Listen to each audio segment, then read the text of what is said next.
সম্মুখে যেটা দেখে সেটা নিয়েই ভোজন করতে যায়, মুখে দেয়। কিন্তু মাতা পিতার ধর্ম সন্তানকে রক্ষা করা, তাকে আদর্শ মার্গদর্শন করানো। তেমনি সন্তগণ, মা ভাগবতগণ এখানে উপস্থিত হয়ে এত সময় প্রকৃত বস্তু সত্য ধর্মের লক্ষণ আপনাদের কাছে কীর্তন বর্ণন করছে।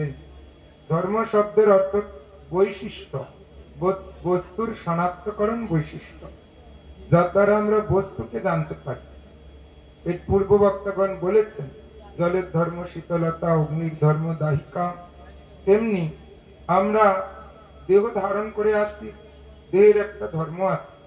বাল্যকাল থেকে আমি শুনেছি, দেহ রেখে ধর্ম, পরে করো অন্য কর্ম।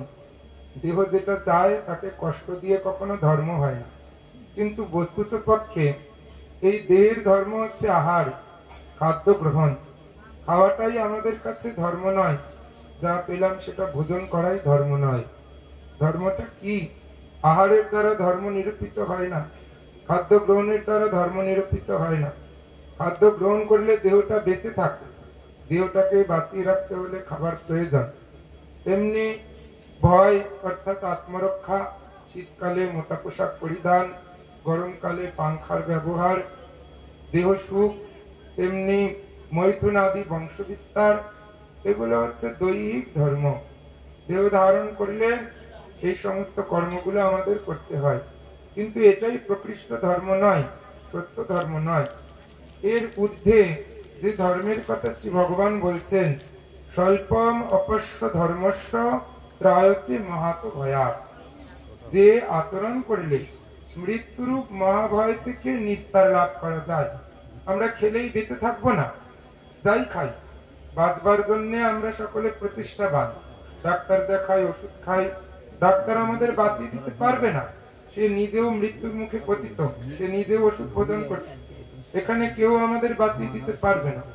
যে ধর্ম পালনেতে আমরা মৃত্যু নামক ভয় থেকে নিষ্কৃতি লাভ করি, শ্রী ভগবান বলছেন প্রতি জানহি কৌন্তেয়, দৃঢ়তার সহিত জানো কি নামে ভক্ত বিনশ্যতি।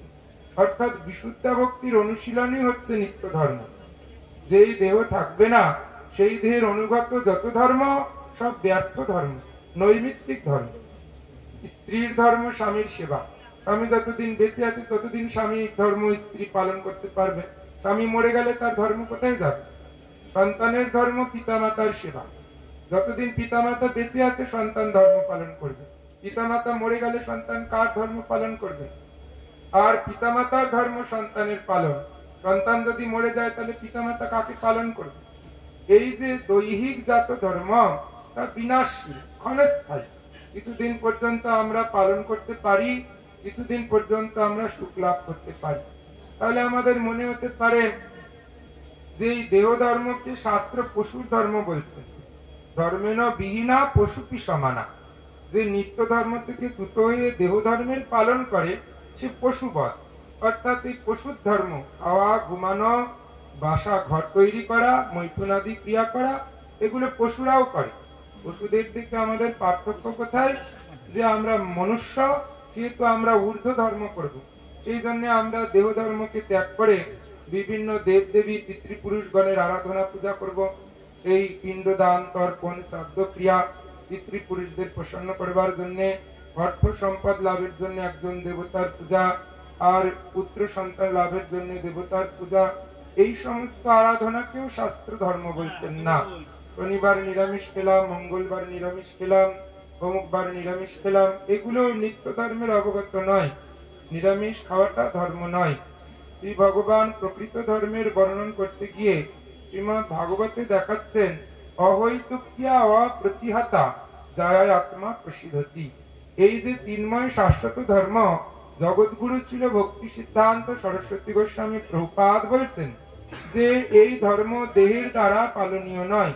দেহ এই ধর্ম করে না, বা মন এই ধর্ম করে না।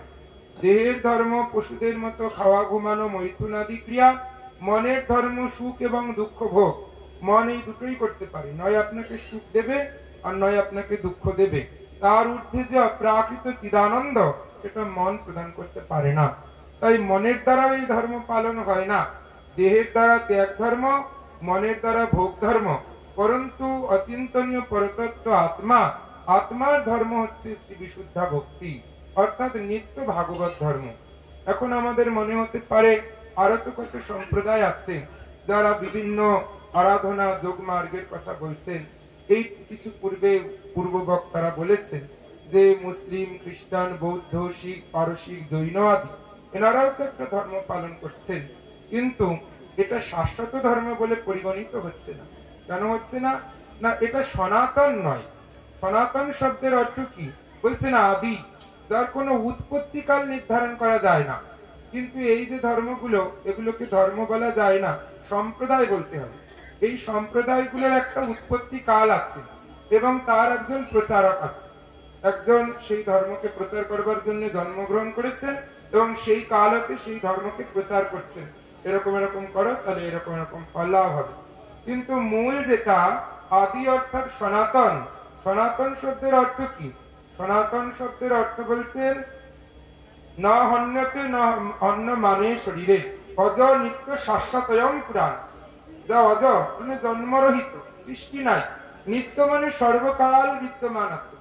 এ নতুন করে তৈরি হয়েছে বা কিছুদিন পরে আবার বিনাশ হয়ে যাবে এমন নয়। অজ নিত্য শাশ্বতম অর্থাৎ সর্বক্ষণের জন্য পালনীয়। এ কিছুক্ষণের জন্য পালনীয় কাজ নয়, এ দেহের ধর্ম নয়। দেহের ধর্ম কি বলছেন? ব্রাহ্মণ, ক্ষত্রিয়, বৈশ্য, শূদ্র আদি ধর্ম। যে ব্রাহ্মণ সে বেদাদি শাস্ত্র অধ্যয়ন করবে এবং সেই শিক্ষা দান করবে, কিন্তু ব্রাহ্মণ যদি মরে যায় তারপরে সে যদি চণ্ডাল হয়ে জন্মায়, তখন কি আমরা তাকে প্রণাম করব, তাকে ডেকে নিয়ে আসবো, তাকে সম্মান করব? বলছে ব্রাহ্মণ, ক্ষত্রিয়, বৈশ্য, শূদ্র আদি ধর্ম এগুলো উপাধি, অর্থাৎ আমাদের দৈহিক উপাধি।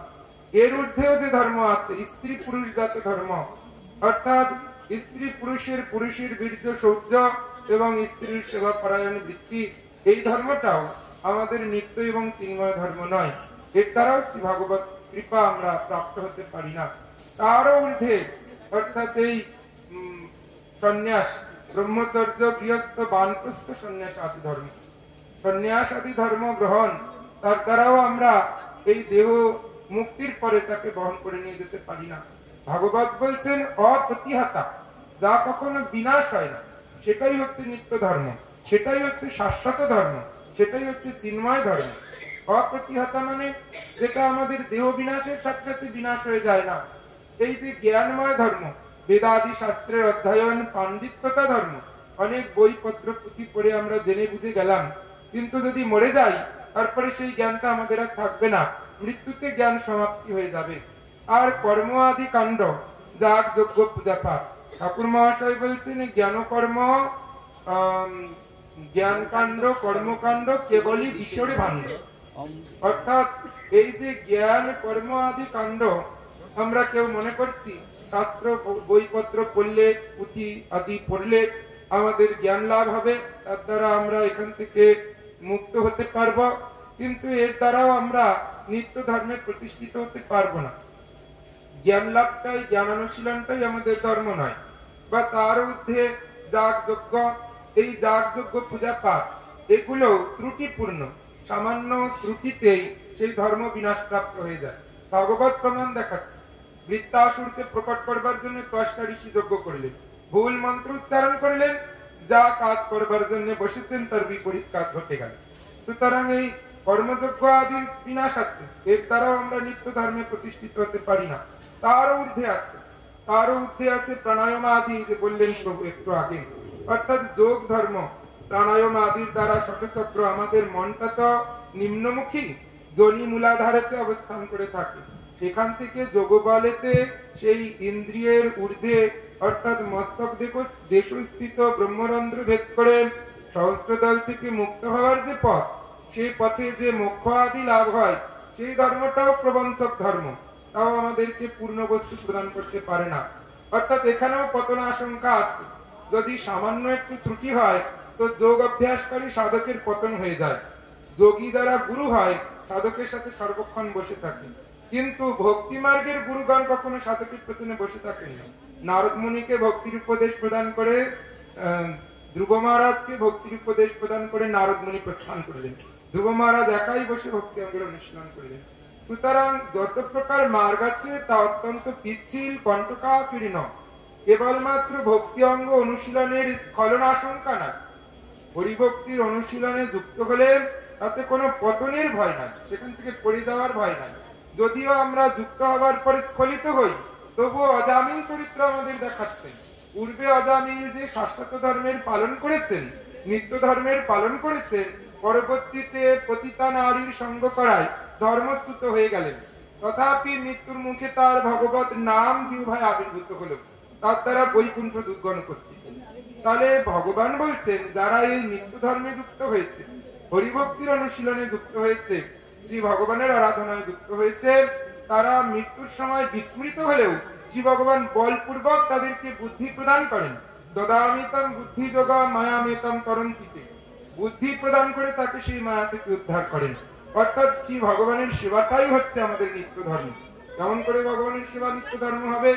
এর পূর্বে যত সম্প্রদায়ের কথা শুনলেন, সেখানে যোসেফ বলছে না আমি ভগবানের পুত্র, আমি ভগবানের সন্তান, কেউ বলছে আমি ভগবানের দূত, কেউ বলছে আমি ভগবানের দাস। কিন্তু শ্রী ভগবান স্বয়ং বলছেন যে অর্জুন, আমি হচ্ছি একমাত্র এই জগতের ঈশ্বর প্রভু, এককালে ঈশ্বর কৃষ্ণ আর সবই ভৃত্য, যারে জয়িছে নাচায় সে তৈছে করে নিত্য। এই জগতে কেউ মানুক বা না মানুক, শ্রী ভগবান বলছে সকলে আমার দাস, মানে বা না মানে সবে মোর দাস। এই জগতে যারাই আছে, যে সম্প্রদায় যে দেশের হোক, এই সনাতন ধর্মটা শুধু ভারতের ধর্ম না, সনাতন ধর্মটা শুধু ব্যক্তিগত হিন্দুদের ধর্ম না, সনাতন ধর্মটা কোন জাতিগোষ্ঠীর ধর্ম না, পৃথিবীর ধর্ম না, সনাতন ধর্মটা জীবের ধর্ম। জীবের ধর্ম হয় নিত্য কৃষ্ণের দাস, কৃষ্ণের তটস্থা শক্তি ভেদাভেদ প্রকাশ। কৃষ্ণ সেবা করাই জীবের ধর্ম, সেটা সে মানুক বা না মানুক। যেমন সূর্যের কিরণ কুহকে জয়ছে না দিখয়, সূর্য উঠলে যেমন পেঁচা অন্ধকার দেখে, তেমনি কেউ যদি চোখ বন্ধ করে থাকে তো নিত্য ধর্ম হতে বঞ্চিত হতে পারেন, কিন্তু ধর্ম পরিবর্তিত হয় না। ধর্ম কখনো পরিবর্তিত হয় না যে এখন রাত্রিবেলা বলে একরকম আছে, আবার সকালবেলা আর এক রকম হবে। জল যেমন সকালে সূর্যের তাপে গরম হয়, আবার রাত্রিরে ঠান্ডা হয়, এরকম পরিবর্তিত ধর্ম নিত্য ধর্ম নয়, পরিবর্তিত ধর্ম সনাতন ধর্ম নয়। সর্বকালে তিনি একই প্রকারে বিরাজমান, তিনি হচ্ছেন সত্য ধর্ম, তিনি হচ্ছেন সনাতন ধর্ম। সনাতন ধর্মের শিক্ষা দিতে অর্জুনকে শ্রী ভগবান বলছেন মনমনা ভাবো, আমাকে মনে মনে ভাবো, এর দ্বারাই তোমার নিত্য ধর্মের যাজন হবে। অর্জুন বলছেন কি করে তোমায় মনে মনে ভাববো? মনটাই তো আমাদের এক জায়গায় স্থির হতে চাই, মনকে বশ করাই তো কোটি কোটি বছরের সাধন সাপেক্ষ। ভগবান বলছেন তাহলে এক কাজ করো, মজ্জাজি আমাকে যাজন করো, আমার নাম কীর্তন করো। বলছে তোমার নাম করতে আর শুনতেই তো আমাদের ভালো লাগে না, বিষয় সঙ্গম আর রসালো বিষয়ী কথা শুনতে, পরচর্চা পরনিন্দা করতে আমাদের ভালো লাগে।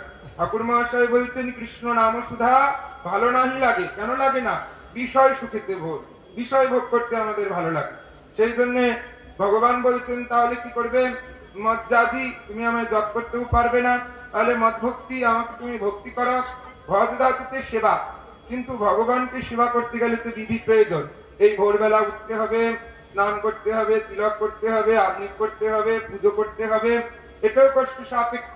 অর্জুন বলছেন কি করে তোমার ভজন করবো? আমার ইন্দ্রিয় গুলো তোমার ভজন করলে দুঃখ পায়, ক্লেশ পায়। যেমন একটা সন্তানকে সেবা করলে মার সুখ হয়, মার হৃদয়েতে প্রেম উৎপন্ন হয়, কিন্তু ভগবানকে সেবা করলে আমাদের হৃদয়ে সুখ হয় না। আমরা যেটা করি এটা তো জোর করি। গুরুদেব বলেছেন এটা করতে, ভগবানকে ভোগ দিতে, যদি না দেই আর গুরুদেব জানতে পারলে আমাদের ভৎসনা করবে, বৈষ্ণবরা জানতে পারলে লজ্জার বিষয়, সেই জন্য আমরা ভগবানের সেবা করি। কিন্তু ভগবানের সেবায় যে সুখ আমাদের হৃদয়ে জাগার কথা, সেই সুখ আমাদের হৃদয়ে জাগ্রত হয়নি। সেই জন্য আমরা ভগবানের সেবা করেও সেই আনন্দ স্ফূর্ত হয় না, হৃদয়ে সুখ অনুভূত হয় না। তাই বলছেন কৃষ্ণ নাম সুধা ভালো নাই লাগে, বিষয় সুখেতে ভোর। ভগবান বলছেন তাহলে তুমি কি করবে? তোমার দ্বারা আর কি হবে? মাং নমস্কুরু, আমি যে জগতের একমাত্র প্রভু জগন্নাথ, সর্বজীবের একমাত্র আশ্রয়, এই জেনে তুমি আমায় একবার প্রণাম করো। তা বলছেন প্রভু তোমাকে প্রণাম করলে তো তোমার কথা শুনে চলতে হবে। যাকে প্রণাম করবেন অথচ তার কথা শুনবেন না, তাহলে তো প্রণামটা কপটতা, যাত্রা পালার মতো, লোক দেখানো, লোক ঠকানো, আত্মবঞ্চনা। সাধুদের প্রণাম করলে সাধুদের কথা শুনতে হবে, যাকে তাকে প্রণাম করা যাবে না। যাকে প্রণাম করবেন তার মানে তিনি প্রভু, আমি দাস। আমি যাকে প্রণাম করবো সে তো প্রভু, তবে আমি দাস। আর দাসের ধর্ম হচ্ছে প্রভুর সেবা, প্রভুর বাক্যের পালন। সুতরাং তার কথা যদি আমরা না রাখতে পারি, তবে তাকে প্রণাম করার অর্থ হচ্ছে তাকে বঞ্চনা করা, নিজেকে বঞ্চনা করা। তাহলে এখন কি করা যাবে? ভগবান বলছেন যা করছো তাই করা। যজ্ঞার্থাৎ কর্মণ অন্যত্র লোকয়ম কর্ম বন্ধন মদর্থ মুক্তি কৌন্তেয় মুক্ত সঙ্গ সমাচরণ। তুমি যেটা করছো সেটাই আমাকে কেন্দ্র করে করো, অর্থাৎ শ্রী ভগবানের সেবা, শ্রী ভগবানের ভজন। শ্রী ভগবানের সেবা করলে ভগবান প্রসন্ন হয়। বলছে প্রভু তুমি কিসে প্রসন্ন হও আমরা তো জানি না, তোমার কিসে সুখ হয়? তো ভগবান বলে দিচ্ছেন আমায় সেবার যার আছে অভিলাষ, সে সেবক মোর মঙ্গল প্রিয় দাস। কবিরাজ গোস্বামী যে কথা বললেন জীবের স্বরূপ কৃষ্ণের দাস, সেই কথাকে আরাধ্য প্রপূজ্য চরণ অভিন্ন পরম গুরুপাদ পদ্মশীল ভক্তি কুমুদ সন্ত গোস্বামী মহারাজ বলছেন জীবের স্বরূপ হয় নিত্য গুরুর দাস। অর্থাৎ এখানে ভগবানের সেবা থেকে উৎকৃষ্ট রূপে প্রতিষ্ঠা করলেন। জীবের ধর্ম কি? বলছে গুরুর সেবা, অর্থাৎ জীবের ধর্ম গুরু বৈষ্ণবের সেবা। গুরু বৈষ্ণবের সেবা মানে কি? গুরু বৈষ্ণবদের ডাকলাম আর কড়াই ভরে রান্না করে হাড়ি ভরে রান্না করে তাদের খাইয়ে দিলাম, তাদের প্রয়োজনে টাকা পয়সা অর্থ দিয়ে দিলাম, এটাই গুরু বৈষ্ণবের সেবা না। গুরু বৈষ্ণবের সুখ কিসে হয়? বলছেন হরি কীর্তন, অর্থাৎ ভগবান হরির কীর্তন। তাই মহাপ্রভু যে ধর্ম প্রতিষ্ঠা করেছেন কলিযুগের যুগ ধর্ম নাম সংকীর্তন, এতদর্থে অবতীর্ণ শ্রী সতীর নন্দন। সাধুগণের সাথে সম্মিলিত হয়ে শ্রী ভগবানের নাম সংকীর্তন করাই হচ্ছে ধর্ম। নাম করতে গেলে তো চিন্তা করে করতে হবে, নাম উচ্চারণকালে চিন্তা করতে হবে। নামও চিন্তা মনিরূপম, যেটা চিন্তা করে নাম করা যায় নাম সেই বস্তু আমাদেরকে প্রদান করে থাকেন। নাম চিন্তামণির স্বরূপ। কাকে চিন্তা করে নাম করব? তাতে ঠাকুর মহাশয়, তাতে শাস্ত্র আমাদের নির্দেশ দিচ্ছেন আমরা বরাহদেবকে চিন্তা করব না, আমরা নারায়ণকে চিন্তা করব না, আমরা কাকে চিন্তা করব? বলছেন আরাধ্য ভগবান ব্রজেশতন তদ্ধাম বৃন্দাবনম। সেই আরাধ্য দেব ভগবান ব্রজেন্দ্র নন্দন কৃষ্ণ। এখানে অনেক সম্প্রদায় আছে যারা চক্রধারী কৃষ্ণের পুজো করছে, সুদর্শন চক্রধারী কৃষ্ণ দাঁড়িয়ে আছে তার সেবা করছে, কিন্তু তার সেবাটাও আমাদের নিত্য ধর্ম নয়। আবার অনেকে আছে গীতায় উপস্থিত কৃষ্ণের সেবা করছে, পার্থ সারথী কৃষ্ণের পূজা করছে, সেই কৃষ্ণ সেবাও আমাদের নিত্য ধর্ম নয়। আমাদের নিত্য ধর্ম কোনটা? বলছেন ব্রজেন্দ্র নন্দন কৃষ্ণ। ব্রজের পুত্র রূপে যিনি অবতীর্ণ হয়েছিলেন, ব্রজ বধূ বর্গে না যা পরিকল্পিত, ব্রজবাসীগণ যেমন ভাবে তাকে সেবা করেছেন, এইটা হলো আমাদের ধর্ম, এইটা হলো আমাদের নিত্য ধর্ম। এই ধর্মে প্রতিষ্ঠিত হলে কি করতে হবে? আমাদের স্বরূপ প্রতিষ্ঠা লাভ হবে। যে কথা শাস্ত্র বলছেন নহম বিপ্র নত নরপত্রী নাপি, আমরা বৈশ্য শূদ্র নই, আমরা বর্ণাশ্রমী নই, আমরা ব্রাহ্মণ ক্ষত্রিয় নই, আমরা সন্ন্যাসী নই, আমরা কি না গোপীর পদ কমলায়ন দাস অনুদাসন। আমরা গোপীগণের সেই ভট্টা শ্রী গোবিন্দ তার পদকমলের যারা দাস তাদের অনুদাস। অর্থাৎ সেই জীবের নিত্য ধর্ম বর্ণনাতে শাস্ত্র আমাদের গুরু বৈষ্ণবের দাসত্বকে নির্ধারণ করছে। এইটা হচ্ছে নিত্য ভাগবত ধর্ম। শ্রী ভগবানের সেবাই জীবের নিত্য ধর্ম। সাধুগণের আনুগত্যে হরিভজনই হচ্ছে জীবের নিত্য ধর্ম। সাধু সঙ্গে নাম সংকীর্তন এই মাত্র চাই, সংসার জিনিতে আর কোন বস্তু নাই। বাঞ্ছা কল্পতরুভ্যশ্চ কৃপা সিন্ধুভ্যেব চ পতিতানাং পাবনেভ্যো বৈষ্ণবেভ্যো নমঃ।